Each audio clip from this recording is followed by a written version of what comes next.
Bon, bah Hidalgo, elle décroche complètement, là, elle est même pas sûre de faire 5%. Je pense que c'est grâce à nous, ça. C'est l'effet OLG. Comme on l'a bien pourri, du coup, elle perd, quoi. Ouais, bon, en même temps, elle avait prévu de perdre, hein, donc... Ouais, mais elle avait peut-être pas prévu de perdre à ce point.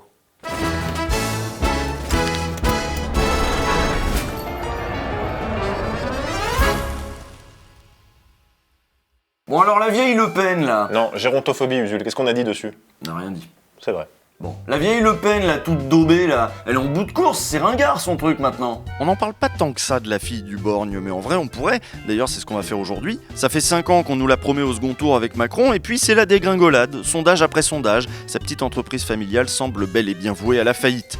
En témoigne ce sondage de mercredi dernier, le premier a placé Éric Zemmour au second tour, et donc devant Marine Le Pen au premier tour. On peut expliquer ça par l'emballement autour du méchant petit chauve, mais en fait c'est sur 10 ans de normalisation qu'il faut revenir, le mal est plus profond. Alors attends, qu'est-ce qu'on avait dit sur le fait de se moquer de la calvitie des gens, déjà? Qu'il fallait le faire pendant qu'on pouvait encore. Ouais. Donc le petit chauve, c'est effectivement une création médiatique, une obsession médiatique même, mais il remplit tout de même un vide. Il occupe un espace politique que les électeurs et les militants d'extrême droite estiment abandonné par le Rassemblement national. D'ailleurs, Marine Le Pen, elle peut plus en placer une sans qu'on lui parle d'Éric Zemmour, et puis les journalistes des médias fachos semblent avoir une préférence pour le polémiste. On va le voir dans le prochain extrait. Oui, alors c'est quel média facho, là? C'est Sud Radio? Non. C'est News? Non. Figaro Vox? Tu refroidis, là. La matinale d'Inter avec De Vecchio, là. Non, c'est plus facho, quand même. Europe 1. Oui. Europe 1. Avec Sonia Mabrouk, Mathieu Bock-Côté et le chauve là qui vient de CNews et Sud Radio, normalement tu t'appelles Marine Le Pen, t'arrives, t'es tranquille, t'enlèves tes pompes, t'es comme à la maison. Monsieur Bock-Côté, je suis à vous, si je puis me permettre. Marine Le Pen. Éric Zemmour, puisque son nom est évoqué, affirme et répète que la question de l'immigration est la question la plus importante, la question centrale, celle qui déclasse à certains égards toutes les autres dans le cadre de cette élection et même pour l'avenir de la France. Est-ce que vous partagez ce constat comme quoi la question de l'immigration est la plus importante parmi toutes? Elle est ouf sa question à Louis-Émile de Tabernacle là. Hein. Non mais jamais je ne pensais qu'un jour on lui poserait cette question-là. Eh ben, elle non plus, figure-toi. Jamais je ne pensais qu'un jour on me poserait cette question-là. Et pourtant vous la savez, posez. On lui pose cette question parce que dans le champ de la droite, ça n'est plus elle qui incarne la radicalité. L'abject Darmanin, par exemple, la trouve un peu molle. Madame Le Pen, dans sa stratégie de dédiabolisation, vient à être quasiment un peu dans la mollesse. Je vous trouve, faut vous reprendre des vitamines. Vous n'êtes pas assez dur, je trouve. Et on a ce confus de Montebourg qui valide presque le grand remplacement chez Polony. La peur du grand remplacement, elle est peut-être irrationnelle, mais elle correspond à un certain nombre de phénomènes. Et on a carrément un porte-parole des Républicains, Gilles Platret, qui parle d'épuration ethnique. Dans certains quartiers, et je vais employer un mot qui va forcément faire réagir autour de cette table, moi je sens une espèce d'épuration ethnique, c'est-à-dire que vous avez des personnes d'origine étrangère qui chassent petit à petit ce qu'on appelle en démographie des natifs. Donc tous ces gens, le gouvernement y compris, nous plonge dans cette ambiance où c'est séparatisme, guerre civile tous les jours, et c'est vrai qu'à côté de ça, Marine Le Pen, elle peut faire un peu terne. Je ne crois pas du tout que la guerre civile est inéluctable, comme le disent certains. Je ne le pense pas du tout. Et tout le monde, l'objectif de ma candidature, c'est précisément d'éviter que la situation ne s'aggrave en prenant des décisions en même temps fermes et rapides. Alors, entendons-nous bien. Pour nous, tout ça, c'est 50 nuances d'extrême droite. On n'est pas en train de vous dire que Marine Le Pen, c'est gauchisé. Elle reste quand même sur ses fondamentaux. On peut le voir dans sa dernière conférence de presse. Mesdames, Messieurs, l'immigration...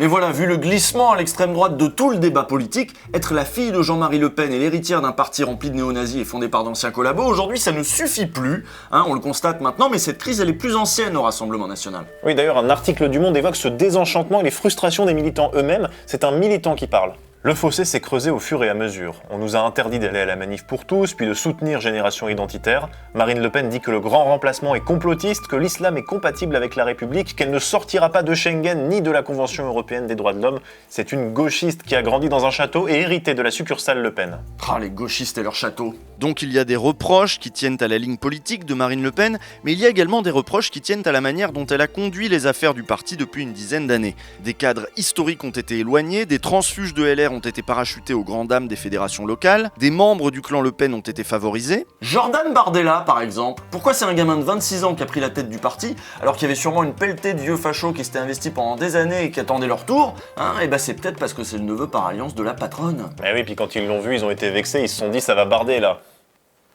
Toujours dans cet article du Monde qui date de début septembre, on peut lire des choses comme ça. Le parti, c'est une catastrophe, heureusement qu'ils sont pas au pouvoir, tranche Éric Sylvestre, 26 ans de carte le péniste.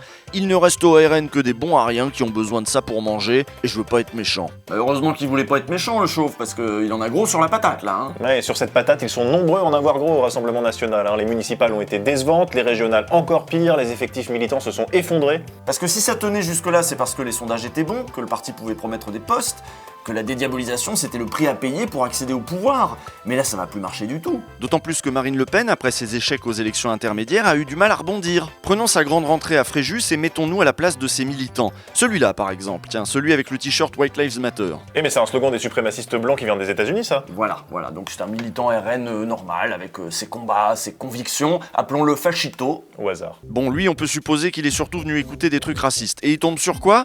D'abord sur un truc vague sur les libertés et sur la France fille des Lumières. La France, elle, par ses racines chrétiennes, par les Lumières qui en sont le prolongement, la fille de la liberté, celle qui reconnaît l'individu libre, l'expression par le vote individuel, le consentement au mariage ou la libération des esclaves. Bon, la libération des esclaves, c'est pas ça qui va arracher les applaudissements d'assistance. Assez vite, la grande rentrée du Rassemblement National va ressembler de plus en plus à une vague repompe de la rhétorique anti-vax de Philippot ou Jean-Marie Bigard. Parce que des grands-parents sont privés du droit de voir leurs enfants et petits-enfants, ou des enfants, d'accompagner leurs parents dans leurs derniers instants. Lorsque des patients sont refusés à l'entrée des hôpitaux faute de vaccination.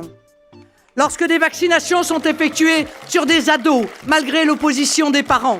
Si, samedi après samedi, des centaines de milliers de personnes scandent le mot liberté, c'est qu'il existe un malaise qu'il faut entendre. D'ailleurs, c'est pas là-dessus qu'elle va être applaudie. L'engouement des militants, on va le voir sur les questions d'immigration ou d'insécurité. Mais si elle parle de l'islam dans son discours, ça reste quand même le Rassemblement National, elle n'en fait pas le cœur de son propos. Son discours est surtout centré sur les questions de liberté et de souveraineté. Marine Le Pen finit même par faire le bilan de ses 10 ans à la tête du parti et vante son sérieux et sa capacité à gouverner. Au cours de ces 10 ans, nous avons beaucoup travaillé, beaucoup évolué, beaucoup progressé, et nous sommes devenus un parti de gouvernement.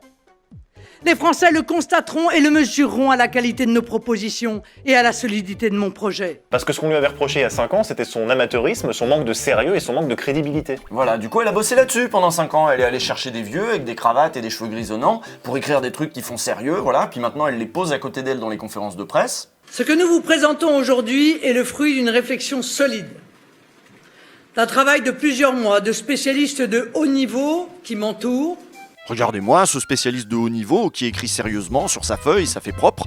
C'est grâce à ce genre de gars que Marine Le Pen a trouvé des solutions juridiques de pointe pour satisfaire les attentes de son électorat. Elle nous présente fièrement son projet pour lutter contre l'immigration, mais dans un cadre républicain et sérieux. Ce texte permet d'éviter la dénonciation pure et simple de la Convention européenne de sauvegarde des droits de l'homme et des libertés fondamentales, qui réduirait les garanties de l'état de droit pour les Français, alors qu'il suffit de rendre inapplicables les stipulations qui concernent l'immigration et serait contraire à la révision constitutionnelle entérinée par le peuple. Moi, la terrine, je suis pas contre.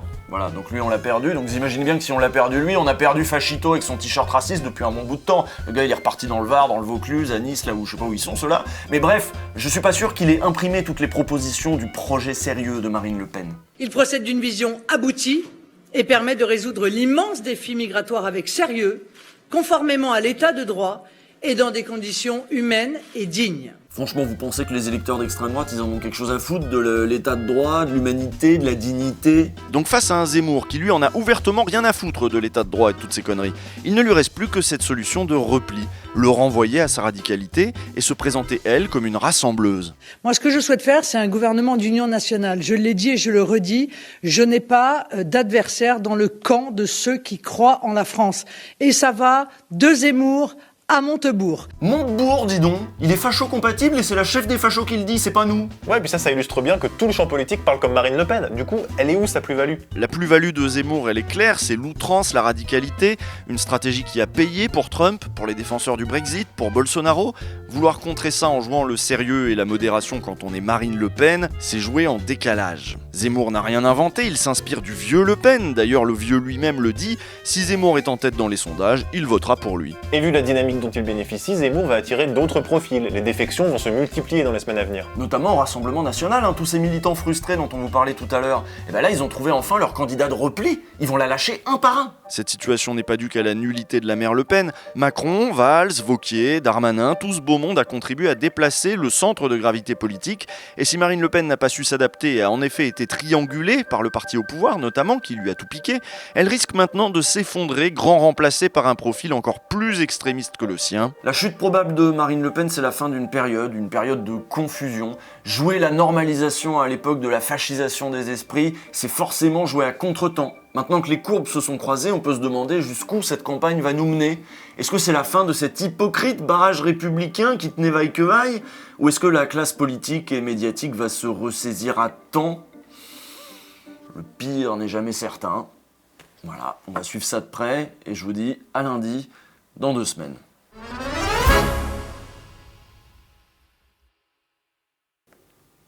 Ouais, bah c'est pas compliqué, moi si Zemmour y passe, je me casse. Je me casse de ce pays même, tu vois. Tu vas où? À Malte? Malte? Mais pourquoi Malte? Je sais pas, le soleil, les Maltesers, tous ces trucs-là, quoi. Ça n'a rien à voir avec genre les revenus, l'argent. Ah non, je fuis le fascisme. Ah. Réfugié politique.